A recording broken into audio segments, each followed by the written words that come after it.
Hello and good morning.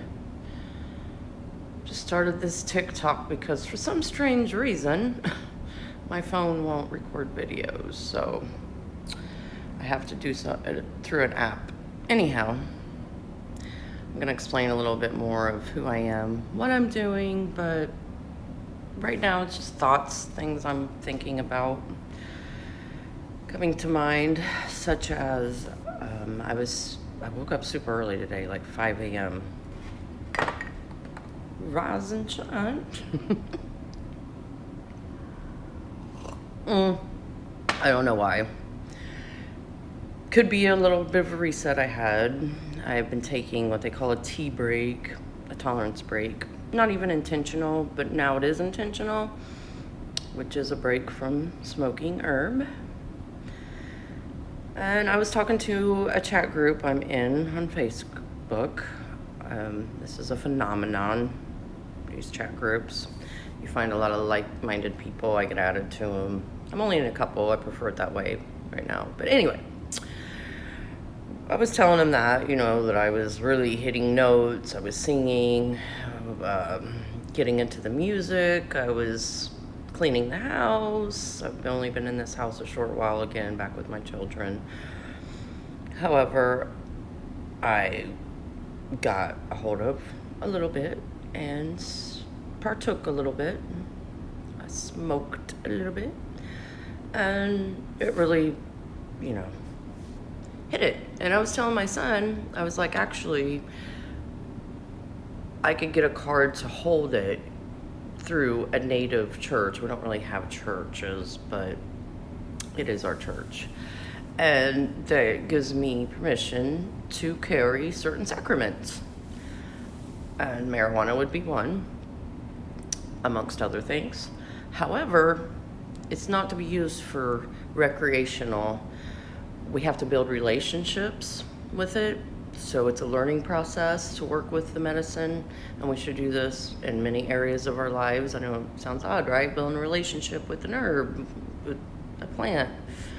So yeah, but that is called for. It teaches discipline. It teaches using it, not abusing it, not getting extra, having that tolerance so high and just wanting to be high all the time. That's not what it's used for medicine men and women that are carrying it for their sacraments, for our medicine. So it's something that I'm practicing. Actually, I haven't missed it, not having it. But then yesterday I was like, wow, I'm really tuned in. Like, I was really into the music. I was hitting the notes. Just that perfect pitch was coming. That energy through the whole soul.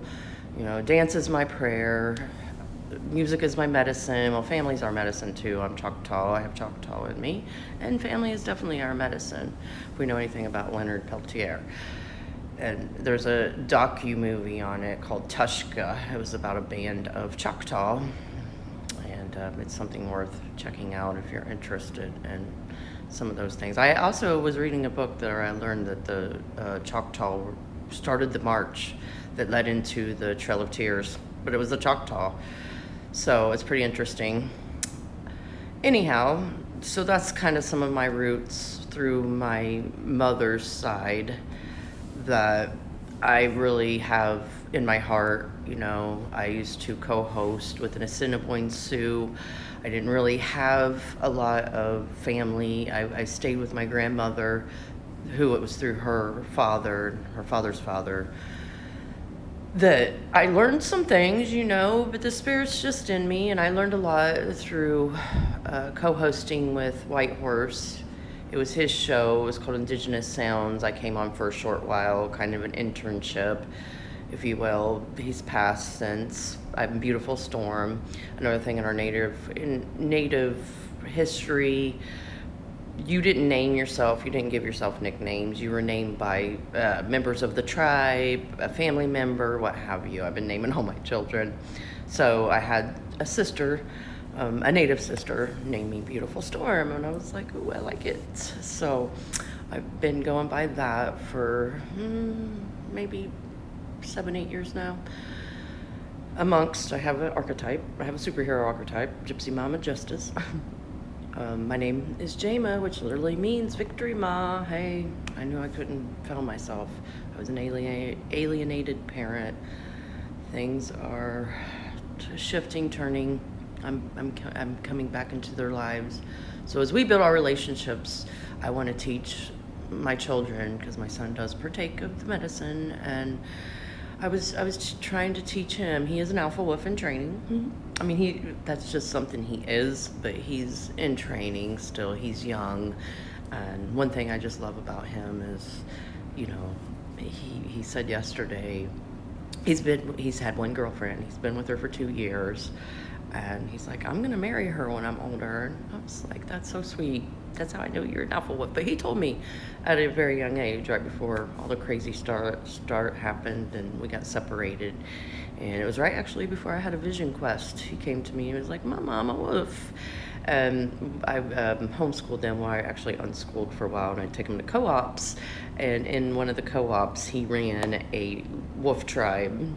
You know, they all ran around, but he was kind of the head wolf, you know. He kind of just gravitated, took that place. So I'm not giving up.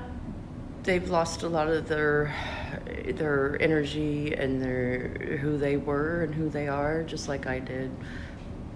But we're all coming back around. I think the German Shepherd, who I've taken over